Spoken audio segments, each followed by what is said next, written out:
1. Opening.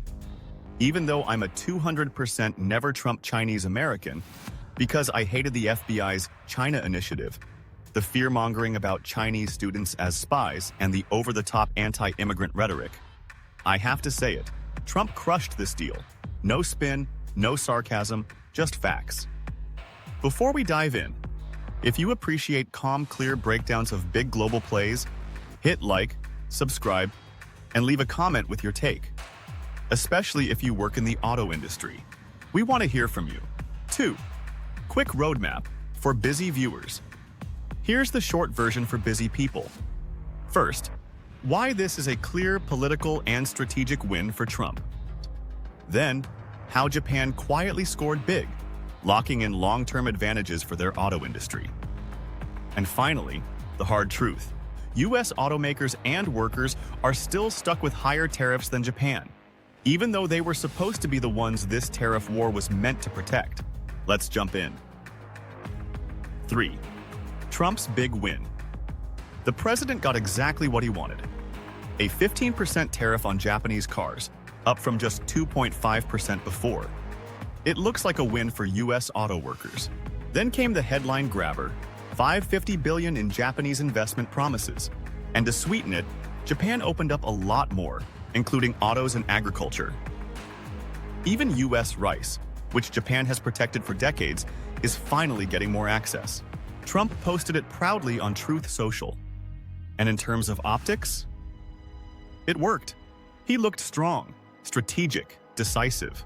He also torched the taco, that old joke, Trump always chickens out. This time, he cooked the taco and served it hot. 4. Japan's silent victory. But here's what you're not hearing on the news. Japan didn't get crushed. They scored. Big time. That 15% tariff? It's not punishment, it's protection. No more 25% threats. No more surprises. Just a stable, predictable rate in their biggest export market. And Japan came out ahead of everyone.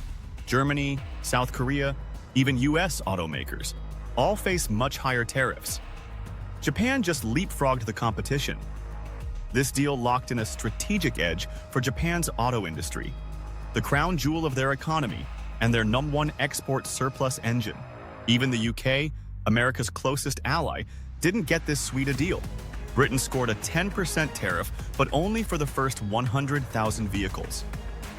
After that, it jumps right back to 25%. Japan, 1 million and more export. No cap, no cliff, just 15% across the board. Cars and parts. That's not luck, that's chess. 5. U.S. auto workers left behind. And what about us?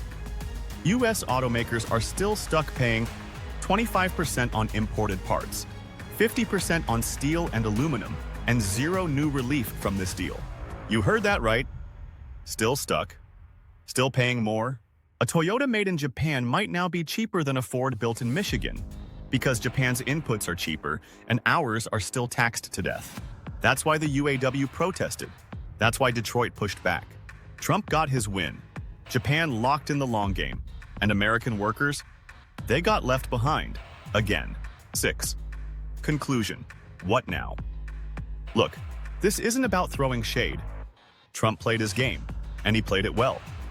But Japan played the long game and walked away with the bigger prize. So if you're building cars in America, if you care about jobs, manufacturing, and real competition, then here's the question. How do we actually help U.S. auto compete without shooting ourselves in the foot? I don't have all the answers, but I'm listening. Drop your ideas in the comments. Let's figure this out. 7. Final. If this gave you something to think about, please like and subscribe. And if you want more stories that bridge left and right, US and the world, drop a comment, ask a question, share it with someone as curious as you. See you next time on Twin Peaks Bridge Reflection.